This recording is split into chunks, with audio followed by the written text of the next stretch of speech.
Veeramallu pre release ముందు జరిగే ఫంక్షన్కి ఇక్కడికి విచ్చేసిన మీకు, తెలుగు సినిమాని ఆదరించే ఇష్టపడే ప్రతి ఒక్కరికి, టీవీల్లో వీక్షిస్తున్న ప్రతి ఒక్కరికి కూడా మన శిల్పకళా వేదిక నుంచి వారందరికీ నా హృదయపూర్వక నమస్కారాలు. చాలా క్లిష్టమైన పరిస్థితుల్లో ఫంక్షన్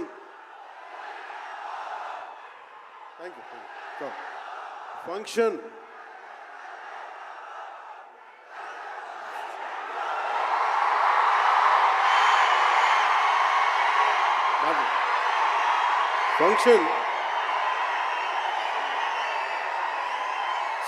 హైదరాబాద్ తెలంగాణలో హరిహర వీరమల్లు ఫంక్షన్ ఒక కనీసం లక్షలాది మంది మధ్య జరుపుకుందామని ప్లాన్ చేసిన వర్షాభావాలు ఇతరత్ర కారణాల వల్ల దాన్ని ముందుకు తీసుకెళ్ళలేక ఫంక్షన్ సైజ్ని మన శిల్పకళ వేదికకి పరిమితం చేసినా కానీ ప్రతి ఒక్కరికి టీవీలో కూర్చొని మరింత సురక్షితంగా చూడాలని ఒక ఉద్దేశం. ఇలాంటి ఒక ఫంక్షన్ చేసుకోవాలంటే చాలా ఒత్తిళ్ళు ఉంటాయి. అలాంటి పరిస్థితుల్లో ముఖ్యంగా హైదరాబాద్ తెలంగాణలో పర్మిషన్ ఇచ్చిన, ఈ సభకి పర్మిషన్ ఇచ్చిన గౌరవ ముఖ్యమంత్రి శ్రీ అనుముల తెలంగాణ గౌరవ ముఖ్యమంత్రి శ్రీ అనుముల రేవంత్ రెడ్డి గారికి ప్రత్యేకించి నా ప్రత్యేక ధన్యవాదాలు, హృదయపూర్వక నమస్కారం. అలాగే డీజీపీ గారికి, శ్రీ జితేందర్ ఐపీఎస్ గారికి, అలాగే సైబరాబాద్ కమిషనర్ పోలీస్ శ్రీ అవినాష్ మోహంతి గారికి కూడా నా ప్రత్యేకమైన కృతజ్ఞతలు. ఇది పాపం చాలా బోనాల పండుగ సమయంలో ఒత్తిడి గురవకూడదు, తొక్కిసలాట జరగకూడదు. ఇలాంటి పరిస్థితుల్లో హరిహర వీరమల్లు ప్రీ రిలీజ్ ఈవెంట్కి పర్మిషన్ ఇచ్చిన తెలంగాణ ప్రభుత్వం గౌరవ ముఖ్యమంత్రి గారికి, డీజీపీ గారికి, సైబరాబాద్ కమిషనర్ గారికి మరోమారు ప్రత్యేకంగా ధన్యవాదాలు తెలుపుకుంటూ, ప్రతి ఒక్క రోడ్డు మీద ఉన్న ఇంతమంది మన అభిమాన జనం వస్తే వారందరికీ సహకరించిన, తొక్కిసలాట్ లేకుండా సహకరించిన పోలీస్ సోదరులందరికీ, ఇన్స్పెక్టర్స్కి, సర్కిల్ ఇన్స్పెక్టర్స్కి, డిఎస్పీస్కి, ప్రతి ఒక్కరికి అభిమానుల తరపున, హరిహర వీరమల్లు యూనిట్ తరపున నా ప్రత్యేక నమస్కారాలు, కృతజ్ఞతలు తెలియజేస్తాను.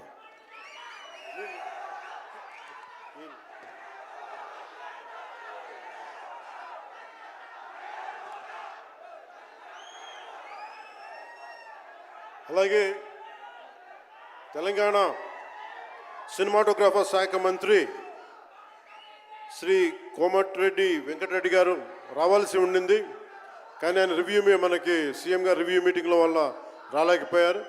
వారికి కూడా నా ప్రత్యేక కృతజ్ఞతలు.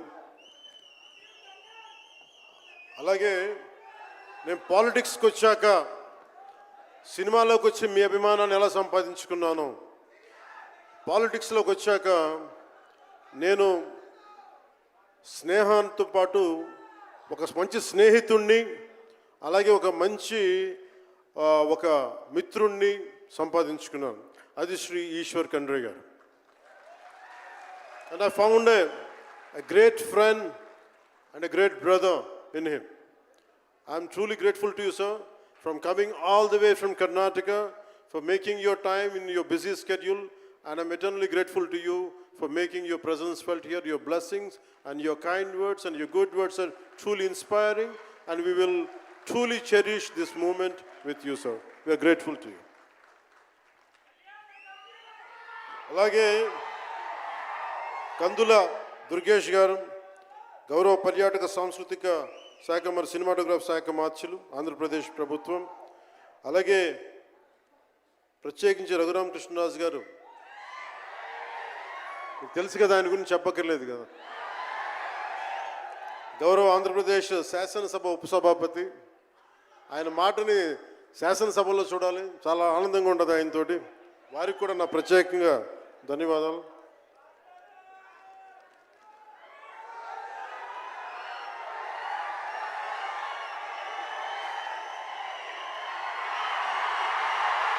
సరిగ్గా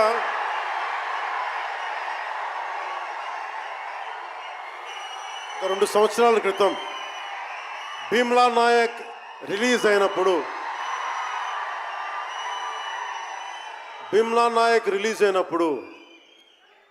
అందరి సినిమాలు 100లో ఉంటే పవన్ కళ్యాణ్ సినిమాలు 10 రూపాయలు 15 రూపాయలతో చేశారు.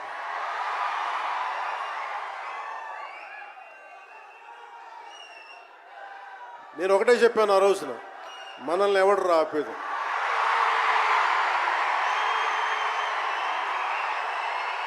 This is not about money. This is not about finance. This is not about records.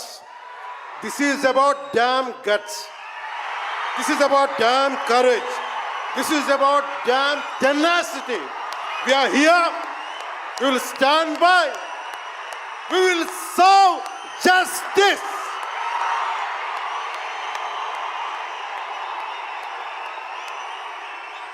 Pawan Kalyan ఎప్పుడు రికార్డుల కోసం ప్రయత్నం చేయాల. Reluctant actor. మా బ్రహ్మానందం గారు చెప్పినట్టుగా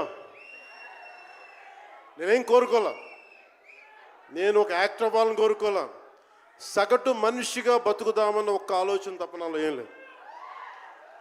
అలాంటిది నేను పొద్దున ప్రెస్ మీట్లో రత్నం గారి గురించి మాట్లాడాను. ఇప్పుడు మీకోసమే మాట్లాడతాను, నా అభిమానుల కోసం. ఈరోజు నేను ఇక్కడ నిల్చున్నాను, పడి లేచాను, పడుతూనే ఉన్నాను, లేస్తూనే ఉన్నాను. దానికి కారణం ఒకరే, మీరే.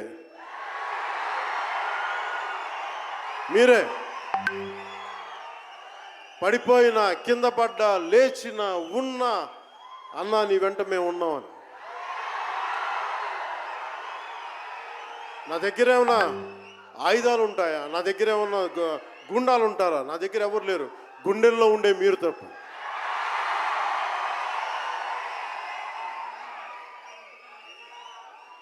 దాదాపు నేను 96లో నా మొదటి సినిమా అక్కడమ్మ ఇక్కడబ్బాయి. ఇది 2025 అంటే ఆల్మోస్ట్ 29 to 30 years. అంటే దాదాపు 29-30 సంవత్సరాలు నేను చిత్ర పరిశ్రమకి వచ్చి. ఎలా ఉంది అంటే నాకే తెలియదు, అలా కాలం అట్లా అయిపోయింది. కానీ కొంత వయసు పెరిగిందేమో కానీ గుండెల్లో చావు ఇంకా చావాలకే బతికాం. ఇక్కడే సభలో గబ్బర్ సింగ్ సినిమాకి మహబూబ్ నగర్ నుంచి వచ్చిన ఒక యువకుడి గురించి చెప్పాను, మన అభిమానులు ఒకటి గురించి చెప్పాను. అన్నా నువ్వేమి ఇవ్వదు, ఒక హిట్ ఇవ్వన్నా చాలని. ఆ రోజు నేను భగవంతుని కోరుకున్నాను, నా అభిమానుల కోసం, నా కోసం కాదు కానీ ఒక హిట్ ఉంటే బాగుంటుంది అని కోరుకున్నాను. అది హరీష్ శంకర్ గబ్బర్ సింగ్ వల్ల తిరిగి వచ్చింది. కానీ ఈ సినిమా చాలా డిఫికల్ట్ టైమ్స్లో చేశాను. ఇది సినిమాల మీద టెక్నీషియన్గా నేను ఉండి ఒక నిమిషం సినిమాలు కష్టంగా ఉండి, ఒక సినిమా చేయడం ఎంత కష్టమో, సినిమా చేయడం చాలా చాలా కష్టం. నేను మీతో పంచుకోదలుచుకున్నాను ఈ రోజున. మీకు సంబంధించి నేను మొదటి సినిమా నుంచి ఇప్పుడు దాకా జానీ సినిమా నేను చేసినప్పుడు అది ఫెయిల్ అయితే, ఆ సినిమా ఫ్లాప్ అయితే ఎలా ఉంది అంటే ఆ రోజు నా పరిస్థితి, వరుసగా హిట్లు కొట్టి కూడా ఒక్క సినిమా ఫ్లాప్ అయితే అందరూ మీరు వదలలేదు. నేను మీ గురించి ఎప్పుడు మాట్లాడతాను అంటే ధనం మూలం మిదం జగత్ అంటాం. అంటే అన్ని బంధాలు, కార్ల్ మార్క్స్ చెప్పిన అన్ని బంధాలు ఆర్థిక బంధాలని సినిమా పరిశ్రమలో మరింత బలంగా తెలుస్తాయి. నా రెమ్యునరేషన్ ఇచ్చేసాను అని నా దగ్గర అంతమించి డబ్బులు లేవు, కానీ ఆ రోజు నుంచి ఈ రోజు దాకా ఒకటైతే మార్పు జరిగింది. నేను చిత్ర పరిశ్రమ హిట్స్ ఫ్లాప్స్ ఇవన్నీ వదిలేసి నేను ఒకటే నమ్మాను, నా అభిమానులు నాకున్నారు, నన్ను ప్రేమించే వాళ్ళు ఉన్నారు. డబ్బుకి ఎప్పుడు నేను ప్రాధాన్యత ఇవ్వను. నేను ఇచ్చింది బంధాలకు ప్రాముఖ్యత ఇచ్చాను. మనిషి నుంచి మనిషి బంధం. నా గుండె నుంచి మీ గుండెకి 2 గుండెల దూరం అంతే. నేను ఏమి కోరుకోలే, చాలా కష్టాల్లో ఈ సినిమా చేశాం. పేరుంది, ప్రధానమంత్రి గారి దగ్గర నుంచి అందరు తెలుసు, కానీ దానివల్ల డబ్బులు రావు. మనకి డబ్బులు వచ్చే సినిమానే రావాలి. కానీ సినిమాని ఎలా చేస్తాం? మిమ్మల్ని రంజింపజేయాలి, మిమ్మల్ని ఆనందింపజేయాలి. మనకి ఖుషీ లాంటి సినిమా తీసిన ఏఎం రత్నం గారు ఎప్పుడో 2017లో ఎప్పుడో సినిమా వచ్చి మీరందరూ తిడతా ఉంటారు కదా నన్ను, ఎంతసేపు రీమేకులు చేస్తావు అని. కరెక్ట్, ఏం చేయమంటారు చెప్పండి? మనకెవరు పెద్ద పెద్ద దర్శకులు లేరు. మన కింద నుంచి వచ్చిన వాళ్ళం. మనకి ఒక్క నిమిషం,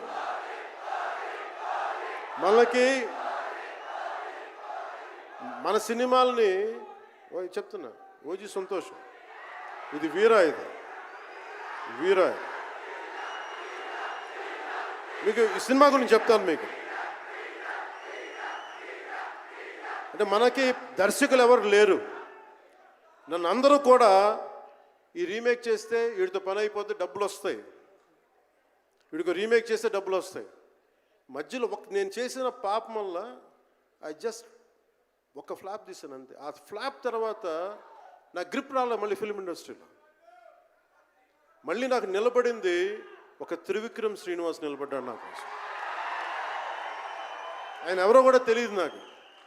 ఎవరన్నా సక్సెస్లో వెతుక్కొని వస్తారు, అపజయాల్లో వెతుక్కొని వచ్చిన నా మిత్రుడు, ఆత్మ బంధువు త్రివిక్రమ్ శ్రీనివాస్ వచ్చి అప్పుడు జలసా తీశారు.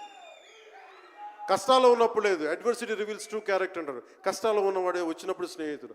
అలాంటి స్నేహితుడు నాకు భగవంతుడు త్రివిక్రమ్ శ్రీనివాస్ ద్వారా వచ్చాడు. అలాగే ఎందుకు రీమేక్స్ చేశాను మీకు ఉంటుంది కదా. నా పార్టీని ఎవడు నడుపుతాడు? కొత్త కథలు తీస్తే ఎప్పుడో వెళ్ళిపోద్ది. నా భార్యని కానీ నా పిల్లల్ని కానీ ఎవరు పోషిస్తారు? నేనే పోషించుకోవాలి, దానికి డబ్బులు కావాలి, పార్టీ నడపాలి. వీటన్నిటికీ రీమేక్ అనేది నాకు కొంచెం ఈజీ దారి అయింది. కొత్త సినిమాలు చేయలేక కాదు, వేరే దారి లేక. నాకు దేశం పిచ్చి, సమాజ బాధ్యత పిచ్చి, సినిమా మీద ఉన్న కరెక్టే. నేనంటే మీకు పిచ్చి. అలాంటి నేను ఒక మంచి సినిమా రావాలని కోరుకుంటే అది ఏఎం రత్నం గారి ద్వారా వచ్చింది. కోరుకున్నాడు ఆయన, నీతోటి ఒక బలమైన సినిమా తీయాలని.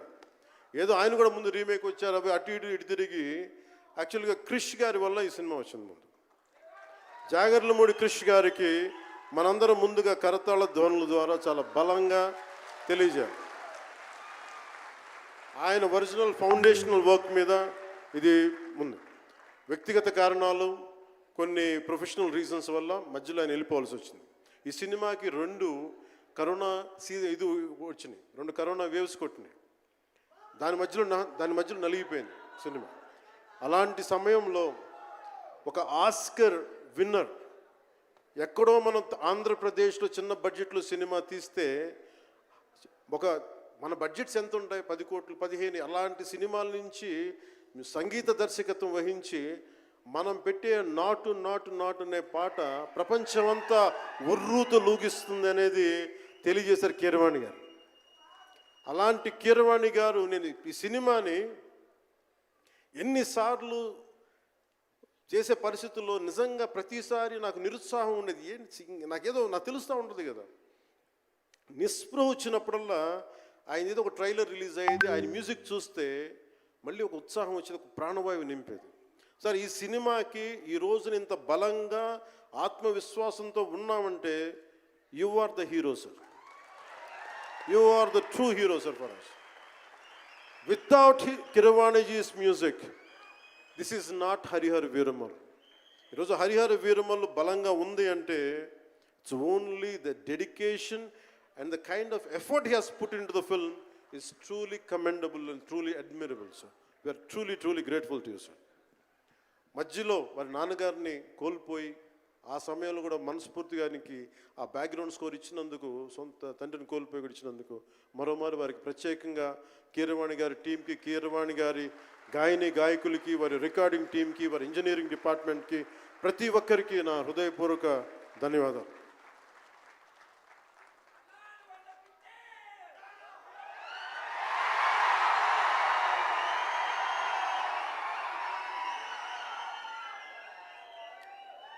ఈ సినిమాని టెక్నీషియన్స్ గురించి అందరితో మాట్లాడి దాన్ని will talk about cinema.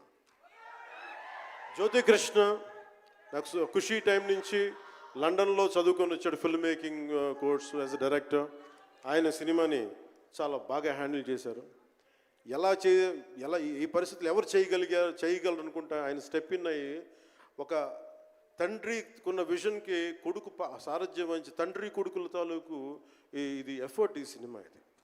So మనస్ఫూర్తిగా జ్యోతికృష్ణ గారికి, రత్నం గారికి మరోమారు నా ధన్యవాదాలు చెప్తా ఉన్నాను.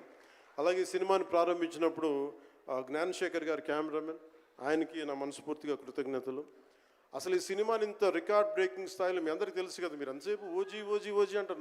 నా సినిమానే ఓజీ బయట వాళ్ళ సినిమా కాదు కదా, మన సినిమానే కదా. కానీ హరిహర వీరమల్లుకి ప్రాణం పెట్టిన ఇంకొక వ్యక్తి ఉన్నారు, ఆయన మనోజ్ పరమహంస. అంటే నాకు టైము నేను రోజు చెప్పాను 2 గంటలు ఇస్తానని చెప్పాను. నేను అడ్మినిస్ట్రేటివ్ నా దగ్గర ఉంది, ఈశ్వర్ ఖండ్రే గారిలాగా నేను కూడా ఫారెస్ట్ మినిస్టర్, దాంతోపాటు పంచాయతీ రాజ్ ఉంది. వీటన్నిటి మధ్యలో నేను ఇవ్వగలిగేది 7 నుంచి 9 2 గంటలు ఇస్తాను. మీకు ఏం చేస్తుంటారో చేసుకోండి. వారానికి 5 రోజులు ఇచ్చాను.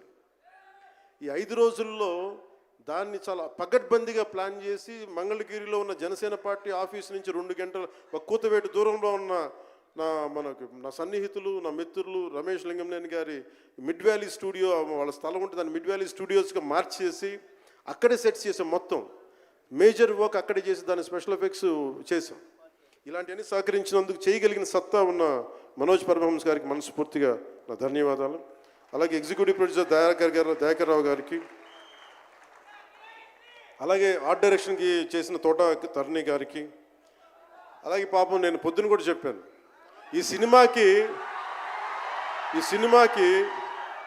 ఎవరన్నా సరే ఎంతమంది క్యాస్టింగ్ ఉన్నారు ఈ రోజున. విచిత్రంగా నేను, నిధి అగర్వాల్ తప్ప ఇంకెవరు లేరు. మన భరణి గారు, రఘు గారు, చాలా మేజర్ క్యాస్టింగ్ ఉంటే ఎవరు లేరు.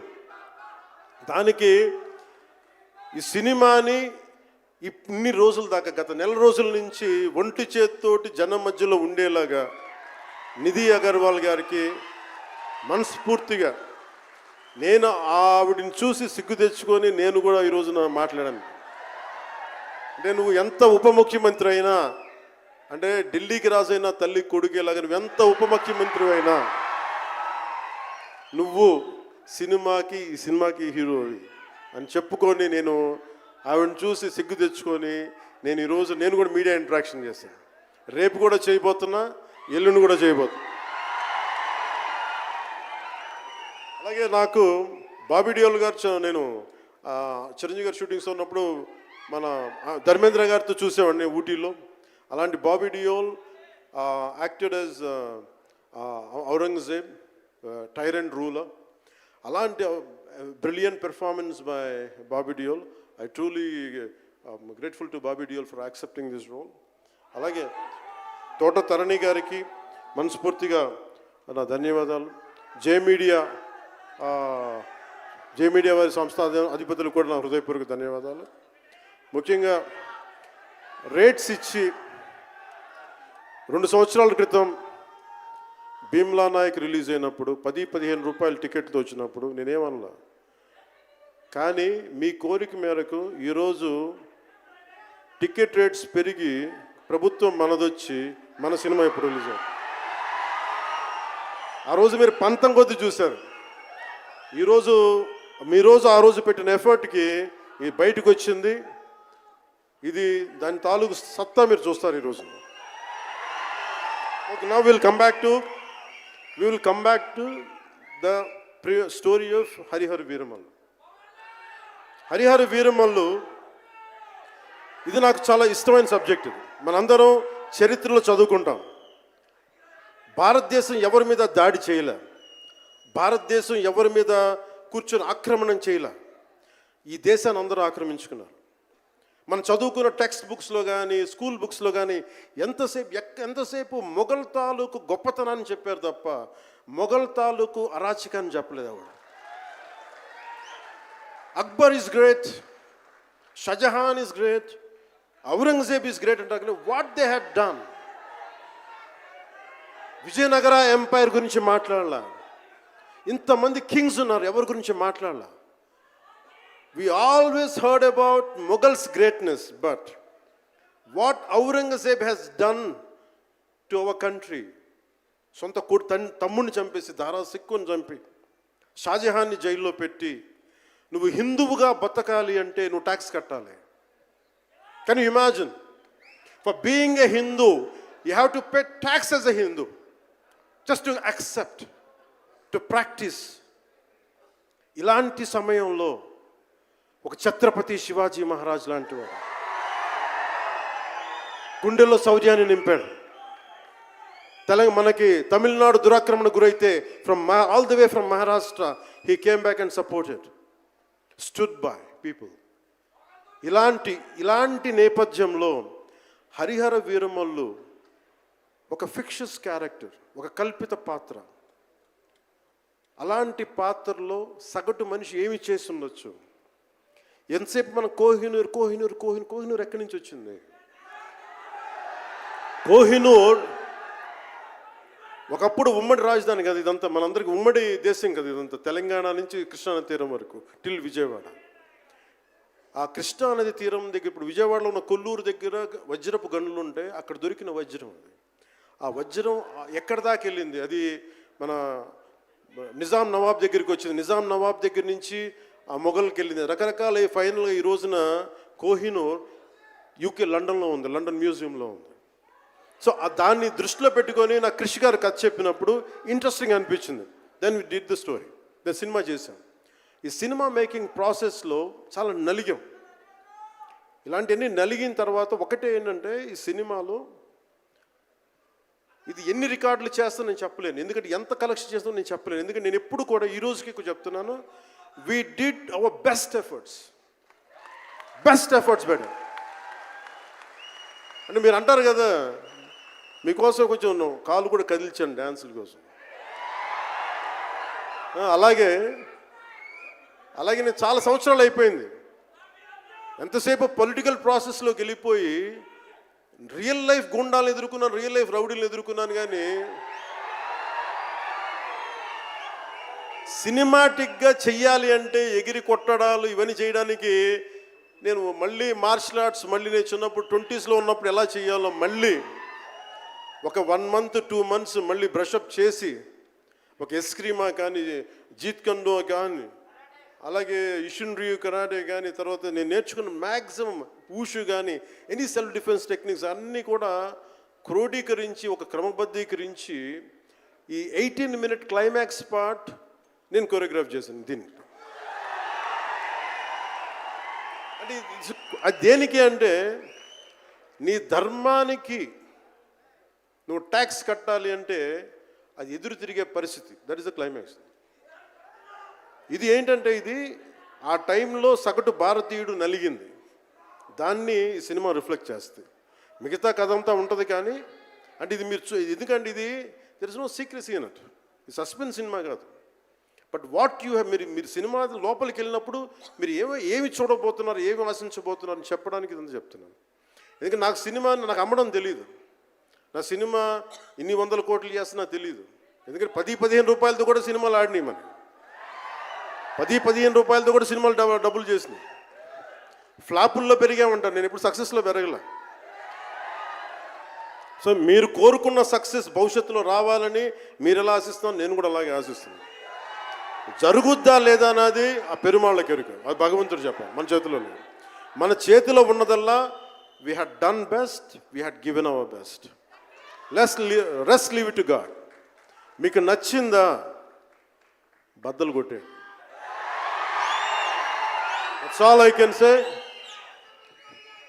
మీకు మీరే నా బలం, మీరే నా బలం. నేను కష్టాల్లో ఉన్నా, ఓటమిలో ఉన్నా, ఎక్కడున్నా అన్నా నీకున్నావని చెప్పిన వాళ్ళు మీరు. మనల్ని ఎవడరా ఆపేదంటే, మనల్ని ఎవడన్నా ఆపేదని ముందుకొచ్చింది మీరు. మీకు ప్రతి ఒక్కరికి పేరు పేరున ఈ గుండె ఎవరి కోసం కొట్టుకోదు, మీకోసమే కొట్టుకుంటుంది, మీ కష్టాల కోసం కొట్టుకుంటుంది. మళ్ళీ విశాఖపట్నంలో కలుసుకుందాం. టిల్ దెన్, జై భారత్, జై హింద్. ఒక గ్రూప్ పిక్చర్ కోసం పవన్ కళ్యాణ్ గారిని ఉండవలసిందిగా రిక్వెస్ట్ చేస్తున్నాము. ఒక గ్రూప్ పిక్చర్ ప్లీజ్, ఒక గ్రూప్ పిక్చర్.